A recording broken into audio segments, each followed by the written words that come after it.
and you were not able to address other cases, I wanted to ask you whether or not you were familiar with a few other cases. Sandy Rogers and Scotty Richardson from Aiken, South Carolina. You familiar with that case? No, sir. How about Roger Dale Rice from Lauren, South Carolina? You familiar with that case? No, sir. Eric Nicholson or Marcus Whitfield from Greenville, South Carolina? You familiar with that case? No, sir. Russ Sorrow from Greenville, South Carolina? No, sir. Or Kevin Carper from Spartanburg, South Carolina? No, sir. Professor, those are just a handful of the more than 340 police officers who were killed in the line of duty in South Carolina. And Kevin Carper's case is most instructive because his partner did CPR on the suspect that killed Kevin, trying to save his life. Let me ask it another way. Are you familiar with the case of Ricky Samuel? No, sir. How about Tamika Houston? No, sir. How about Nell Lindsay? No, sir. Miranda All? No, sir. Santiago Rios? No, sir. Those are all folks that were the victim of intra-racial homicides in South Carolina. And I hasten to add there were not protests either with any of those police officer killings or any of the intra-racial killings. And I suspect you agree with me, Professor, that all lives matter. Whether you're killed by a police officer or your next-door neighbor, you're every bit as dead, aren't you? Yes, sir. Right. I actually, as a former prosecutor and someone who's worked with police officers, have the deepest respect for them. So do I. And despite that deep respect, Professor, I still maintain the objectivity of prosecuting police officers who engaged in misconduct. We have a process in place if you don't think you can be fair. It's called recusal, which is what some of us did in every single one of our officer-involved shootings. We recused it to another prosecutor so he or she could make that decision. So there is a process in place. You called for a process. There is one. It's called recusal.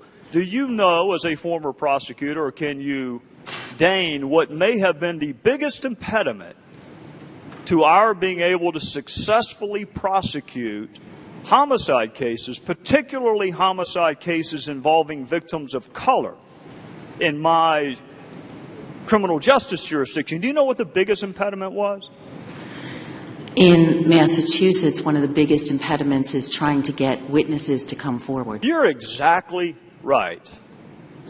You're exactly right. You have a victim of color, and we had trouble getting witnesses to cooperate with law enforcement and prosecutors, which then, as you know, diminishes the quality of that case and your ability to prosecute it, which may result in a lesser plea bargain because you don't have the facts, which may then result in what you said in your opening statement, which is people have a tendency to treat black lives differently than white, when the reality is the case wasn't quite as good. Isn't that a possibility too?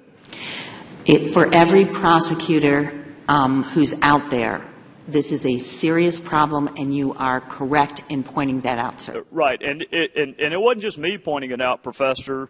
I happen to have a fantastic chief of police when I was the DA. Fantastic man by the name of Tony Fisher, who happened to be an African-American chief of police. And he lamented the exact same thing you and I are talking about, is the loss of life in his community and the refusal of people to cooperate, even in a drive-by shooting of an 8-year-old at a birthday party. A drive-by shooting outdoors where the whole world saw the car drive by. And nobody would cooperate with the prosecution in the murder of an 8-year-old. So I hope that part of this 21st century police strategies conversation that we're having includes getting people to cooperate with law enforcement so you can hold people to the exact same standard regardless of the race of the victim. Because let me tell you what my goal is. My goal is for witnesses to feel comfortable cooperating. But here's my other goal, and I'm out of time, but I'm going to share it with you. I want us to get to the point where we lament the death, the murder of a black female like Nell Lindsay just as much if it's at the hand of an abusive husband, which it was, as we would if it had been at the hand of a white cop. I'd like to get to the point where we're equally outraged at the loss of life, and I hope we can get there.